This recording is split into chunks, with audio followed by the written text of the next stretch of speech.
Welcome to Facts at 5. I'm Michael Clark. It's Wednesday, May the 13th, and I am here in the LTV studios in Waynescott, New York with my lovely co-host, Morgan Vaughan. Say hello, Morgan. Hello, Morgan.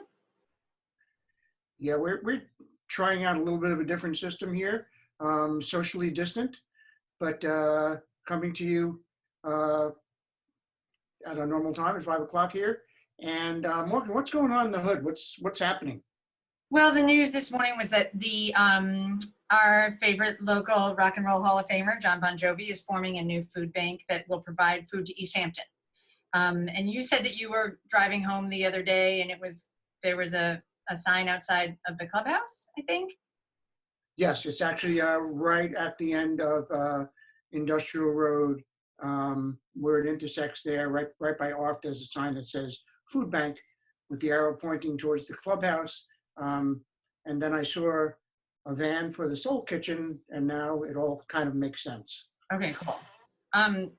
So Bon Jovi and his wife Dorothea, who own a home in East Hampton, said that they have pledged to finance a newly formed JBJ Soul Kitchen Food Bank, which will be operated by Philadelphia, Pennsylvania anti-hunger group that he already started, the Jon Bon Jovi Soul Foundation. But this will help the South Fork's local food pantries. And so that is they aim to provide food for 5,000 individuals on the South Fork. And they're operating from the space of the clubhouse, which is donated by the Scott Rubenstein family. So it's a bunch of people coming in together to help. That's great. I mean, I think this is that I went online and checked out Soul Kitchen's, the website, and there's really nothing on there even indicating this. So this is all completely brand new. And from what I can tell, it's really their first endeavor out of the New Jersey area, which is where the Soul Kitchen operates, into New York. And, as I think most of us know, that Jon Bon Jovi is a staple here in the community, especially during the summertime. And this is a wonderful, wonderful thing that they're doing. It's amazing. So they said they would like to eventually expand to the North Fork, but the plan is for the new food bank to reassess the needs at the end of the summer. And this was from an article in Newsday, I believe, that we read this. So that's really fantastic news. The other news for this week, we just wanted to confirm testing sites. So right now there will be, as of Friday, there will be a new testing site in East Hampton, which is a big deal. The testing site is going to be at East Hampton Foundation, the Healthcare Foundation at the ball fields on Panago Place. And it is a drive-up testing, which is something that I hadn't seen before. And that is going to be open on Wednesdays and Fridays beginning this Friday, the 15th. And you have to call. You can get a bagel at Goldberg's. Yeah, right. And go for your test. Okay. And get your test, and that and you have to.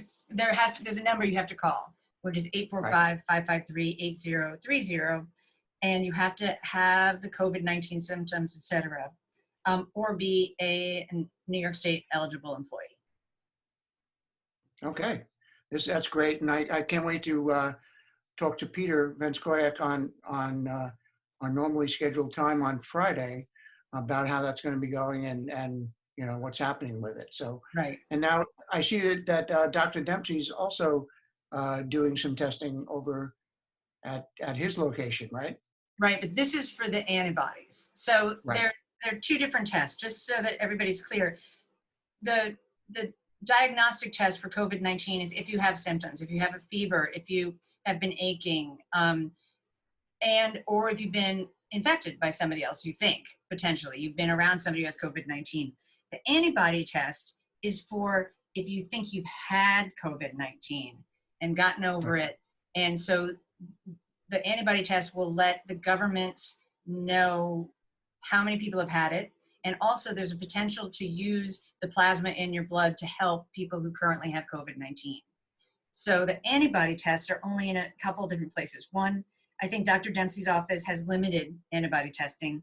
Then Northwell Health Go Health Urgent Care Facility in Bridgehampton is also offering antibody tests. You have to go to its Save a Spot website to make an appointment. and Southampton Urgent Care, operated by Dr. Mark Cott, has antibody testing. And then if you want to get antibody testing at Southampton Hospital, your doctor has to write a prescription for you. But then they will be able to do that. So that's really important to know for a number of reasons. They don't really know if that's a clear, you're allowed to do whatever you want after you get the antibody testing, but that's a step in the right direction, I think. Now, just for clarification, Dr. Dempsey, who is, I think he's right over by Goldberg's as well, right? I mean, right over in that area. I think so. I think you have to be a patient of his though, right? You have to be Probably. a current patient. Yeah, I believe so. At least call ahead. But it's all good. Yeah. Yeah. But that's important for everyone to know about the testing in general, so we can get back to work. Well, yeah, you can see, things are starting to step up in that direction. Each day there's, something else is added, and it's all great news. So that's wonderful. The pandemic is, as we mentioned yesterday, as you mentioned yesterday, it's a historic time. And so, I would really love for the community to get involved in helping us at LTV archive this. Because again, as you mentioned, 50 years from now or 75 years from now, whatever, the people will be looking back and say, what was it like? Like we're looking back on the 1918 pandemic and trying to better understand how the best way is to go into this. And I think everybody out there can help. We're sitting home, we have phones, we can archive what we're doing, we can archive, take pictures, things that represent the pandemic and COVID and whatever, the lines, for example, going to the new testing site or things like that. Help us document that, folks. You can send that to us over at LTV, facts@ltveh.org. If you have a video you'd like to send to us, you can contact us on that same email address, and we'll contact you or whatever and explain to you the best way to get that to us. But it's really important, for future generations and things like that, that we're able to explain, what it was like, what we feel, and how we're able to overcome this, during such a very stressful time. So we welcome you being involved with us in that. So what else, Morgan? Oh, I think that, we have programming notes that tomorrow Adam Fine will be on talking with Angela about about high school graduation, how they're going to handle that, and LTV is heavily involved in that. And then on Friday we'll again to Peter Van Scoyoc. Right, and just on a note for Adam, he mentioned to us that he's starting to get. I had a meeting with him this week on how they're setting up, and they put a lot of detail and a lot of time and effort into how this whole thing is going to happen, and he's got it very seamlessly laid out. But he's starting to get questions about how many cars people can. Cars, right? Everything people want to know. Yeah. But it's really one car per student. That's all they can fit. There's a lot of students there that are graduating, and that's all they can manage. He's got a great processional mapped out, but he asked us to remind everybody that they stick to that format, and just to make for a successful event. So I just wanted to mention that for him for this. And then now today, you're going to be speaking with Stephen Hamilton, right? From the Sag Harbor Cinema? Director at Sag Harbor Cinema, and we are going to be talking about the age of COVID-19 and theater and movies, etc. Because yesterday with the news that Broadway has decided to close its doors through September 6th, Right. What we're all going to do and how it's going to look potentially, because it seems like everything changes every 5 seconds anyway. Yeah, it really does. And And so do we, obviously, with the new look and all that, and all of my books. You didn't mention my books, Morgan. Well, yeah, the books are. It's impressive that you read that much, and all those old books. Looks a little Well, wavy, though, I have to say, just a tiny bit, you know. Well, it's, yeah, I'll just kind of go through them with you. My books. Backdrop, folks, it's a backdrop. But don't forget to follow LGB on social media and YouTube. You can look at all past interviews and programs and our website, lgbeh.org. And once again, a thank you to our sponsor, Sound Aircraft Services in East Hampton, over at the airport there. And we appreciate their support, and we appreciate yours, folks. So send us those videos, send us pictures, and let's document this for historical purposes. So once again, have yourself a good evening, and we will see you next time. Right? Yeah. Okay, so it is 5:15-ish, and I am here with Stephen Hamilton, who is the acting director of the Sag Harbor Cinema Art Center. Hello, Steve. Hello, Morgan. So you are acting director, and I just am wondering if you feel like you get the award for taking over a cinema at the craziest time to possibly do it in the entire universe. How do you feel? In fact, you get the award. How do you feel about that? I'm either the most insane person in the world or the luckiest person in the world, Right. And I feel both at the same time, or alternately. As you know, you can't do two things at once. You can do one thing and do another. Right. But that's how I feel. Yeah. So how is it? I mean, what are you? I went to the website. It looks really great. I was really curious about the virtual screenings. How is that working? Oh, it really is just a great way for us to keep our name out there, and to I love what Julie has been doing with the text and with selections and with the curation that she's been. It's all her baby, and she and our our website guy, Chet, have been doing a terrific job in creating something I think is just a lot of fun to look at and to think about and to stream. Those films that she's choosing are so wonderfully diverse. Now tell us about Julia, because I know her, but everyone else doesn't. Tell us about her. Julia Daniela Vaughan is the artistic director of the Sag Harbor Cinema.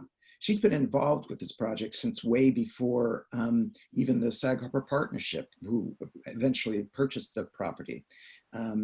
She was part of the planning back when it was in the hands of Sag Harbor, which goes back at least 7 or 8 years.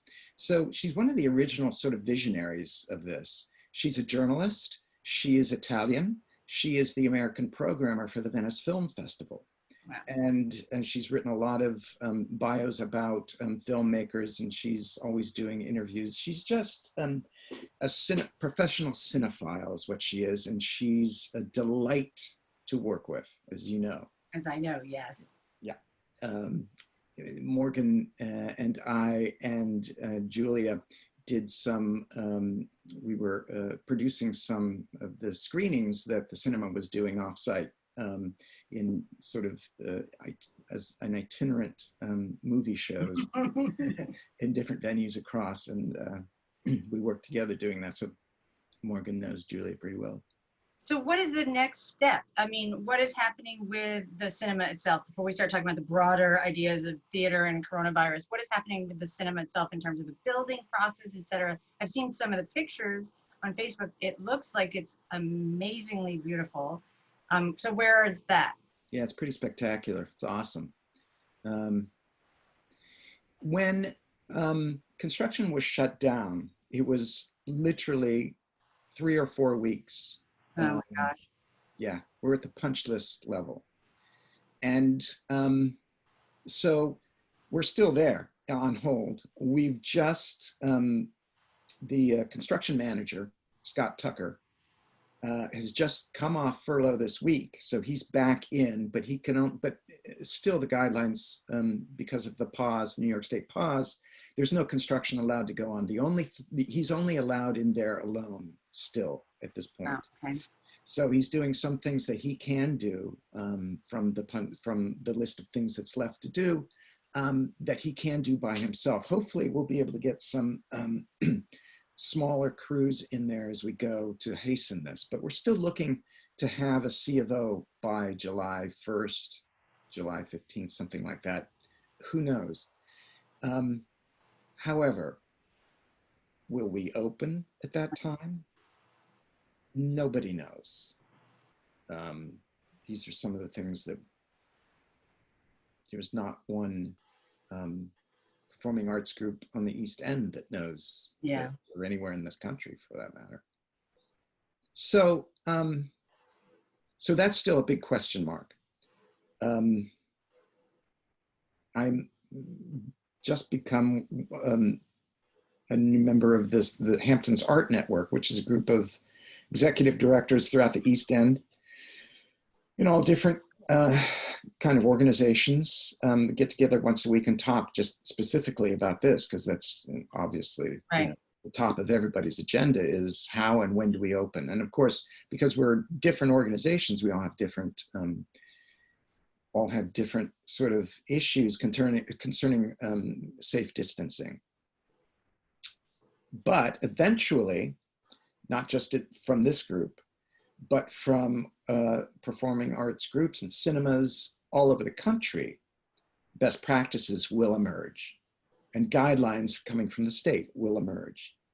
And once we feel secure that we can put those protocols into place and keep our audience safe and our staff safe, then we'll feel like then it's a good time to open. Another question is whether the audience would feel safe regardless of the protocols we right. put in place. And again, nobody knows. Right. It's like, it's this wonderful feeling of community of people who don't know exactly the same thing. None of us knows. Nobody knows. So, yeah. So Cuomo keeps reiterating too at his things. He's like, nobody knows. Nobody knows. Who knows? Nobody. Oh gosh. I mean, we heard yesterday that Broadway has decided instead of closing down or opening, I think it was June 6th, they're now going to go to September 6th. I mean, this has such huge ramifications, I feel like, everywhere. I mean, we know, as having been in theater, that this means jobs for many, many people, more people than they think, than general people think. You have the restaurants who rely on the theaters. You have the cabs, you have the everything. What do you think, do you have any thoughts about how theater will be? I mean, Shakespeare, they closed down the Globe. Yeah, every time the flag came around, yeah. What would Shakespeare do? Shakespeare would know that it all works out somehow. Oh. It's the magic of theater. Nobody knows. Really? I mean, nobody knows, right? Nobody knows. Yeah, I mean, it's all to be revealed. What is the new normal going to be? Yeah. Is it a third of the house being filled? Right. And in theater, how does that affect the audience experience? If every other seat or every 3 seats is empty. Right. I mean, it's what about, do you think that there's going to be, how you can never film plays that you're doing? Say you're doing a play with equity actors and you pay for the rights. Do you think that will change? Do you think there's going to be some limits? I know that you sent me a link for something from the National Theater that was last weekend. That seems to me like it's running the same way that you're doing the virtual cinemas, that you can buy as a block of time sort of to watch it as much as you want, I think. Well, the National Theater has this program where they actually produce these they're films that are they actually shoot the production, whatever it is. For instance, the thing that they had up recently was the Frankenstein with Johnny Lee Miller and Benedict Cumberbatch. That was a stage production, and that was filmed for their NT Live, which is a subscription thing that they, you buy a subscription and you're performing ads. And so I've seen it, actually. I saw it a couple years ago. So they were streaming it for free for a week. But those are really well-produced sort of things. As you know, theater doesn't translate very well unless you have 2 or 3 cameras and a whole, 2 or 3 days to shoot it and do that. So I suppose that there will be a lot of productions that do that, but then you have to have the production up on its feet. It has to be running, and it has to be at its peak before that even becomes something that's worth shooting and then distributing. Do you know what I mean? Yeah.